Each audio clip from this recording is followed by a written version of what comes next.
So, good morning, everybody. This is my first assignment in the GD50's Introduction to Game Development course, and now I'm gonna explain the approach that I took to solve it. So, the task was to implement an AI-controlled pedal from the pong game that we developed in the last course. And the approach that I took for that is that we can play single player or two players on the same keyboard. And if the player chooses single player, always the computer will control the right pedal. So let's go into the changes. It's not much since it's a very simple game. So the first thing that I changed is this new game mode variable, which is a simple string, which can be single player or multiplayer. This will determine if the computer controls the right pedal or the player with the up and down arrows. So going now to the draw function. Here we have our simplified state machine, and what I added here was really this part.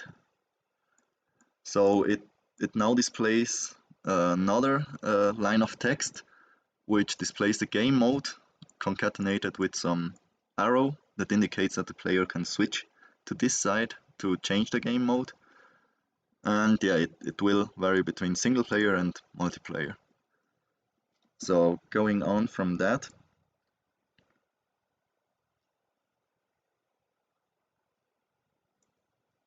in the update function, we now have this code block here, which checks if the game state is at the start. So we are in the start screen.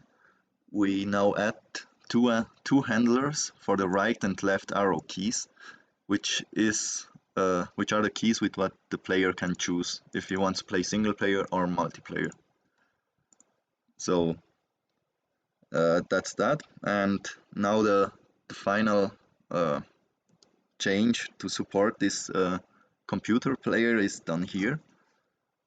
So we had this is the simple block for the player, which only adds the pedal speed to the up or down direction.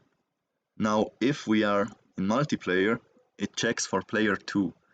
So if it's not in multiplayer, the up and down keys are not usable, and if it is in single player, it will calculate where to move the paddle based on the Y position of the ball. So if the ball is lower than the paddle, then the computer will move the paddle down. And so if the ball is above the paddle, the computer will move the paddle up. This is done in this if statement.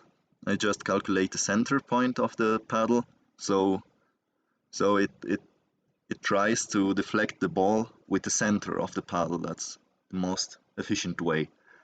And so here I also lowered the speed. I'm not very good at this game, and it's very frustrating. If the computer has the same speed as the player, it's almost impossible to beat. So I lowered it by half. Maybe a little slow and easy, but yeah, it's better than just losing every time. So that would be it for the code. I'm gonna now show you the demo of the game. So now we are in the starting point, in the start position. You can notice here there is a single player. We can change it to multiplayer. Let's test the single player, since that's what the task is all about. So we start, we see the right pedal is controlled by the computer. I am now controlling the left pedal. And yeah, you see how it always tries to match the ball's Y position. Meanwhile, I am a lot more shaky with the controllers. And yeah, because the speed was so low for the computer, it couldn't deflect my ball. So The same thing is all throughout the game. The conditions for ending the game with 10 points remain the same as in the course. And yeah, that's all the changes. I hope you liked it, and goodbye.